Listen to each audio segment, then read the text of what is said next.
Renungan pagi pulang ke rumah oleh Ellen G. White, 25 Oktober 2020. Mari kita berdoa. Bapa kami yang di sorga, Allah pencipta langit dan bumi, laut dan segala isinya, Allah yang maha besar, maha kuasa, sumber segalanya, yang kami sembah selalu melalui anak-Mu yang tunggal, Yesus Kristus. Terpujilah Yesus, anak Allah yang maha tinggi, satu-satunya pengantara antara kami dan Bapa. Pada pagi hari ini kami bersyukur boleh bangun dan berbakti, dan sebagaimana mendengarkan nasihat firman-Mu, kiranya Roh-Mu ya Yesus menguasai hati dan pikiran kami, agar hidup kami diubahkan. Beserta kami sepanjang perbaktian ini, kehendak-Mu yang jadi. Ampun kami akan dosa dan salah, karena kami berdoa hanya melalui anak Allah yang tunggal, Yesus Kristus, yang adalah Tuhan dan Juru Selamat kami. Amin. Renungan hari ini akan dibacakan oleh Ibu Merlin Mamentu. Silahkan Ibu Merlin. Shalom, selamat pagi. Renungan pagi pulang ke rumah oleh Ellen G. White, 25 Oktober 2020, dengan judul Iblis Jatuh Seperti Kilat. Ayat tema terdapat dalam Lukas 10 ayat 18, bunyinya, "Aku melihat iblis jatuh seperti kilat dari langit." Dengan mempertunjukkan kebijaksanaan besar, rabi-rabi telah menggambarkan orang banyak agar jangan menerima doktrin-doktrin baru yang diajarkan oleh guru yang baru ini. Karena teori-teori dan kebiasaan-kebiasaannya bertentangan dengan ajaran nenek moyang, orang banyak percaya akan apa yang diajarkan oleh imam-imam dan orang Farisi, gantinya berusaha mengerti sabda Allah bagi diri sendiri. Mereka menghormati imam-imam dan penghulu-penghulu, gantinya menghormati Allah dan menolak kebenaran supaya mereka dapat memelihara tradisi mereka sendiri. Banyak orang telah mendapat kesan dan hampir terbujuk, tetapi mereka tidak bertindak berdasarkan keyakinan mereka dan tidak dianggap berada di pihak Kristus. Iblis memperlihatkan penggodaannya sampai terang kelihatan sebagai kegelapan. Dengan demikian, banyak orang menolak kebenaran yang sebenarnya terbukti menyelamatkan jiwa. Saksi yang benar berkata, "Lihat, aku berdiri di muka pintu dan mengetok." Wahyu 3 ayat 20. Setiap amaran, teguran, dan permohonan dalam firman Allah atau dengan perantaran pesuruh-pesuruhnya adalah ketukan di pintu hati. Itulah suara Yesus yang meminta masuk. Dengan setiap ketukan yang tidak dihiraukan, kecenderungan untuk membuka menjadi lebih lemah. Kesan Roh Kudus, jika tidak diindahkan hari ini, tidak akan sama kuatnya besok. Hati menjadi kurang bersedia menerima kesan dan terjerumus ke dalam bahaya, tidak menyadari akan singkatnya hidup di dunia ini, serta masa kekekalan yang akan datang. Hukuman kita pada masa penghukuman tidak akan diakibatkan oleh kenyataan bahwa kita sudah dalam kesalahan, melainkan dari kenyataan bahwa kita telah melalaikan kesempatan yang diberikan oleh surga untuk mengetahui apakah kebenaran itu.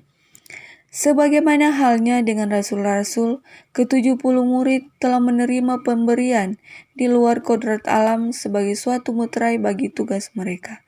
Ketika pekerjaan mereka sudah selesai, mereka pun kembali dengan gembira seraya menyatakan, "Tuhan, juga setan-setan takluk kepada kami demi nama-Mu." Lalu kata Yesus kepada mereka, "Aku melihat iblis jatuh seperti kilat dari langit." Peristiwa tentang masa lampau dan masa depan ditunjukkan pada pikiran Yesus. Ia memandang bintang kejora ketika ia mula-mula dibuang dari surga. Ia memandang ke depan kepada peristiwa kesengsaraannya sendiri, bila mana di hadapan segala dunia tabiat penipu itu akan dibukakan. Di seberang salib di Golgota, dengan kesengsaraan dan malu, Yesus memandang ke depan kepada hari besar yang terakhir, bila kuasa penguasa di udara akan menemui kebinasaan di bumi yang sudah lama sekali dirusakkan oleh pemberontakannya. Yesus memandang pekerjaan kejahatan berakhir selama-lamanya, dan damai Allah memenuhi langit dan bumi. Alfa dan Omega, Jilid 6, halaman 107 dan 108. Terima kasih. Terima kasih atas penata layanan Ibu Merlin. Tuhan Yesus memberkati. Selamat pagi saudaraku dalam Tuhan. Ada kutipan yang menarik dari renungan hari ini. Mari kita baca kembali. Pulang ke rumah halaman 317 paragraf 1 yang berkata, dengan mempertunjukkan kebijaksanaan besar, rabi-rabi telah mengamarkan orang banyak agar jangan menerima doktrin-doktrin baru yang diajarkan oleh guru yang baru ini. Bukankah ini hal yang menarik? Pada zaman Yesus, para rabi melarang umat untuk menerima doktrin baru yang Yesus ajarkan. Apakah Yesus ajarkan doktrin baru? Tentu tidak. Tapi kenapa Yesus dianggap mengajarkan doktrin baru? Kita baca selanjutnya, masih dalam halaman yang sama dan paragraf yang sama. White melanjutkan. Karena teori-teori dan kebiasaan-kebiasaannya bertentangan dengan ajaran nenek moyang, orang banyak percaya akan apa yang diajarkan oleh imam-imam dan orang Farisi, gantinya berusaha mengerti sabda Allah bagi diri sendiri. Doktrin yang Yesus ajarkan dianggap baru oleh para pemimpin dan guru-guru orang Yahudi karena bertentangan dengan ajaran nenek moyang mereka. Orang Yahudi lebih percaya kepada apa yang diajarkan oleh imam-imam dan orang Farisi daripada yang firman Allah nyatakan. Mereka andalkan imam dan orang Farisi untuk mengajar mereka daripada belajar firman Allah bagi diri sendiri. Bukankah ini yang sudah terjadi di dalam gereja? Umat Allah dalam gereja lebih mengandalkan ajaran manusia daripada berusaha memahami Alkitab bagi diri sendiri. Bahkan ada umat yang mengabarkan kebenaran Alkitab tentang Allah Bapa dan Anaknya dianggap mengajarkan doktrin baru, sebab bertentangan dengan ajaran gereja. Padahal tidak baru. Bahkan Yesus sendiri mengabarkan kebenaran tentang Bapa dan Anak, sebab mengenal Bapa dan Anak adalah hidup yang kekal, sebagaimana Yohanes 17 ayat 3 nyatakan. Oleh karena itu, setan menggoda sehingga terang kebenaran jadi gelap bagi umat Allah. Gara-gara setan, umat Allah menolak kebenaran yang menyelamatkan. Roh Nubuat menasihatkan dalam manuskrip nomor 12 tahun 1901 paragraf 12 yang menyatakan, Alkitab tidak hanya diberikan untuk para pendeta dan orang-orang terpelajar. Setiap pria, wanita, dan anak harus membaca kitab suci untuk dirinya sendiri. Jangan bergantung pada pendeta untuk membacanya untukmu. Alkitab adalah firman Allah bagi Anda. Orang miskin membutuhkannya sebanyak orang kaya, yang tidak terpelajar sebanyak yang terpelajar. Dan Kristus telah membuat firman ini dengan begitu sederhana sehingga dalam membacanya tidak perlu ada yang perlu tersandung. Biarlah orang yang rendah hati membaca dan memahami firman yang diberikan oleh guru yang paling bijaksana yang pernah ada di dunia ini, dan di antara raja-raja, para gubernur, negarawan, dan orang-orang yang paling berpendidikan di dunia, tidak ada yang lebih besar dari dia. Saudaraku dalam Tuhan, ini adalah amaran keras bagi umat-umat Allah. Karena banyak yang andalkan pendeta dan kaum terpelajar seperti ahli teologia untuk membacakan Alkitab bagi mereka. Padahal Alkitab adalah untuk semua orang, dan guru yang paling bijaksana adalah Yesus Kristus. Nah, mungkin banyak yang bingung, bagaimana Yesus mengajar kita sekarang? Dia sudah kembali ke surga, bahkan sedang melayani dalam bilik yang maha suci. Bagaimana dia mengajar kita? Perhatikan kutipan berikut ini yang berhubungan dengan paragraf 2 renungan hari ini. From Heaven with Love, halaman 100, paragraf 2. White menjelaskan, kita tidak dapat dengan sendirinya mengusir kerumunan jahat yang telah menguasai hati. Hanya Kristus yang dapat membersihkan bait suci jiwa. Tetapi Dia tidak akan memaksa masuk. Dia datang ke dalam hati tidak seperti datang ke Ka'bah yang lama. Tetapi Dia berkata, Lihat, aku berdiri di muka pintu dan mengetok. Jikalau ada orang yang mendengar suaraku dan membukakan pintu, aku akan masuk mendapatkannya. Wahyu 3 ayat 20. Kehadirannya akan membersihkan dan menguduskan jiwa, sehingga itu bisa menjadi bait yang kudus bagi Tuhan dan tempat kediaman Allah di dalam roh. Efesus 2 ayat 21 dan 22. Perhatikan saudaraku dalam Tuhan, Yesus yang mengetuk pintu hati kita sebagaimana yang dinyatakan dalam Wahyu 3 ayat 20, dan Yesus sendiri yang akan masuk ke dalam hati kita. Bukan oknum lain yang bukan Yesus. Yesus yang ketuk dan Yesus yang masuk dalam hati kita. Bagaimana caranya? Melalui kehadiran rohnya, roh Kristus. Lihat renungan hari ini berkata dalam Pulang ke Rumah halaman 317 paragraf 2 yang berbunyi, saksi yang benar berkata, lihat, aku berdiri di muka pintu dan mengetok. Wahyu 3 ayat 20. Setiap amaran, teguran, dan permohonan dalam firman Allah atau dengan perantaraan pesuruh-pesuruhnya adalah ketukan di pintu hati. Itulah suara Yesus yang meminta masuk. Saksi yang benar adalah Yesus Kristus. Yesus yang ketuk, Yesus yang mau masuk, yaitu melalui kehadiran rohnya yang kudus. Itu sebabnya renungan hari ini menasihatkan, kesan Roh Kudus jika tidak diindahkan hari ini, tidak akan sama kuatnya besok. Artinya, saat Yesus bersuara dan ketuk, buka, karena besok tidak akan sama kuatnya. Kenapa kita perlu memahami akan hal ini? Apa hubungannya dengan setan jatuh seperti kilat? Renungan hari ini menyatakan dalam Pulang ke Rumah halaman 317 paragraf 2. Hukuman kita pada masa penghukuman tidak akan diakibatkan oleh kenyataan bahwa kita sudah dalam kesalahan, melainkan dari kenyataan bahwa kita telah melalaikan kesempatan yang diberikan oleh surga untuk mengetahui apakah kebenaran itu. Ini satu nasihat yang penting. Inilah hubungannya dengan kenapa banyak orang andalkan ajaran manusia daripada mempelajari firman Tuhan bagi diri sendiri. Kesempatan itu diberikan oleh surga, tapi umat Tuhan melalaikan untuk mencari tahu apakah kebenaran itu. Kita menerima hukuman bukan karena kita sudah dalam kesalahan, tetapi karena melalaikan kesempatan untuk mengetahui kebenaran yang sejati.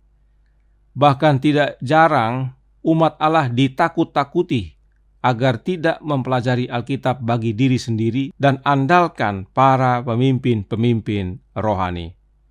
Dan adalah pekerjaan setan untuk menghalangi umat Allah agar tidak mengetahui kebenaran. Jadi, iblis selalu menghalangi terang agar umat Allah tinggal dalam kegelapan.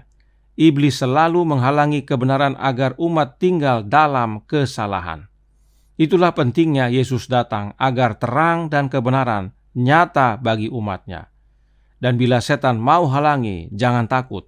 Alkitab berkata dalam Lukas 10 ayat 17 yang berbunyi, kemudian ke-70 murid itu kembali dengan gembira dan berkata, Tuhan, juga setan-setan takluk kepada kami demi nama-Mu.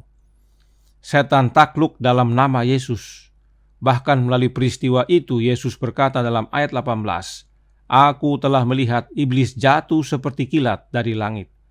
Hal ini bukan hanya tentang kejatuhan setan yang pertama, tetapi juga nanti. Sebab melalui kematian Kristus, setan musnah.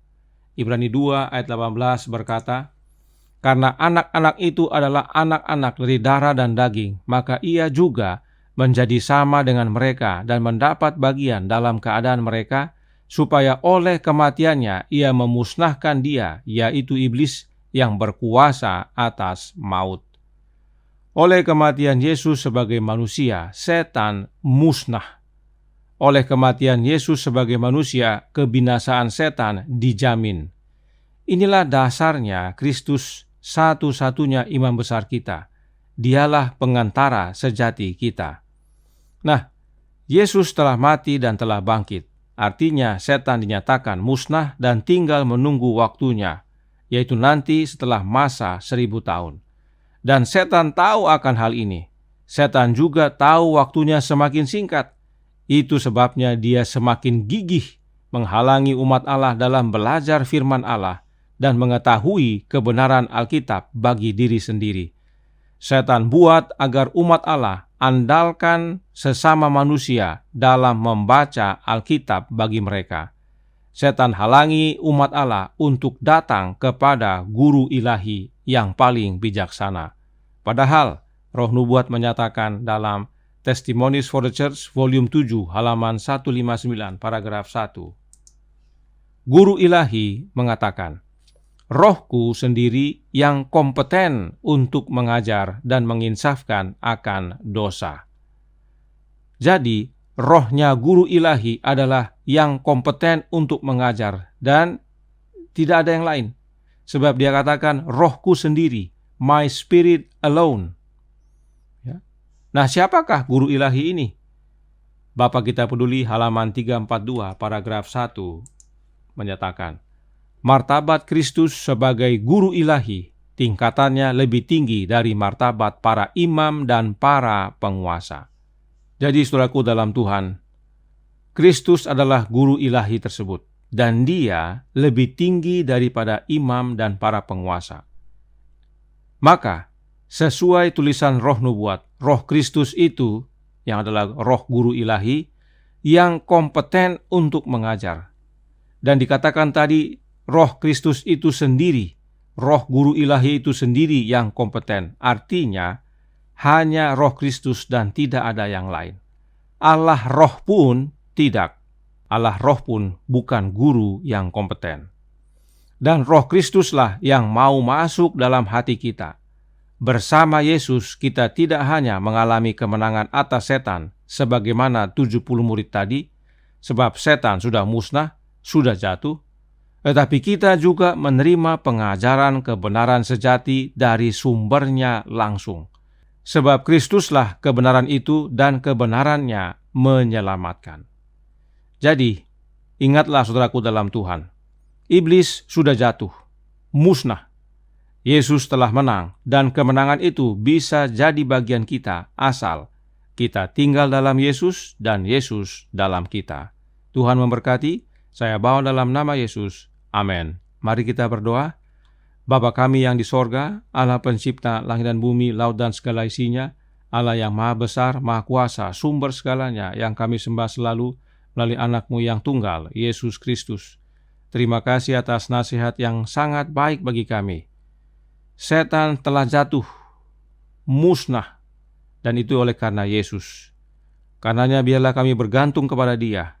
Tidak hanya menjadikan Dia imam besar kami, tapi juga guru kami, agar dinyatakan kebenaran. Sebab surga berikan kesempatan ini, tapi banyak yang melalaikan.